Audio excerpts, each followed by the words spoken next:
আসসালামু আলাইকুম সবাইকে। তো আমার এই টাইগার মোরগগুলা জার দিয়ে দেখে যাচ্ছি, সরি। আমার এই টাইগার মোরগগুলার আজকে 30 দিন বয়স। 30 দিন বয়স, মাশাআল্লাহ বেশ ভালো বড় হয়েছে।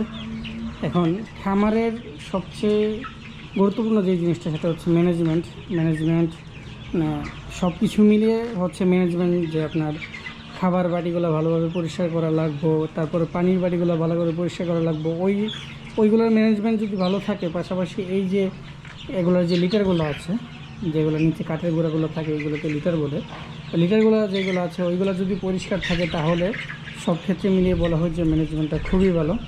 তো আজকে অনেকদিন পরে খামারে একটু ভাবলাম যে সময় আছে যেহেতু, খামারটা আশেপাশটা একটু পরিষ্কার করি, ঝাড়ু দিয়ে তারপরে এগুলোকে সুন্দর করে তুলতে হবে।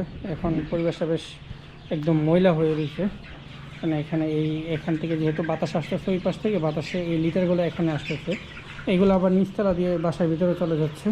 ওই যে এখানে উঠতেছে কয়েকটা পশম, এখন তো বেশ ভালো বড় হয়েছে, এখন মোটামুটি পশম পড়তেছে এগুলো। এই পশমগুলো ওরে নাকের ভিতরে গেলে সমস্যা, সেই জন্য মাস্ক পরে বসে আছি এই জারো সহ। ওই যে ওই পাশে প্রচুর উঠতেছে, তো এখন এটা ভালোভাবে পরিষ্কার করা লাগবে। আগে পরিষ্কার করি, তারপরে পরিষ্কার করার পরে কথা বলবো।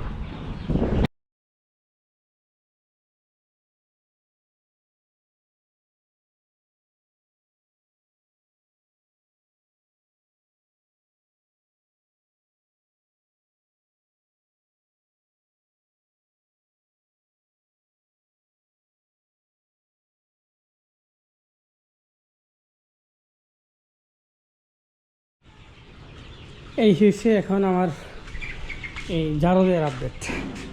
ঝাড়ু দিয়ে একদম জায়গাটা পরিপূর্ণ করলাম এতক্ষণে, একদম পরিষ্কার এখন, মাশাআল্লাহ দেখতেও সুন্দর লাগতেছে। আগে হয়েছিল কি, ওই যে পানির যে বোতলগুলো আছে ওইগুলোকে এখানে আইনা রাখলে তারপরে এগুলো যখন পাক যাত্রা দিত তখন এগুলোতে ময়লা বোঝা যেত আস্তে আস্তে। এখন মাশাআল্লাহ বেশ ভালো সুন্দর লাগতেছে। আর বাচ্চাগুলো যদি দেখাই, আমার ছোটো বাচ্চাগুলো মাশাআল্লাহ এখন বেশ ভালো বড় হয়েছে। আজকে ওদের 30 দিন।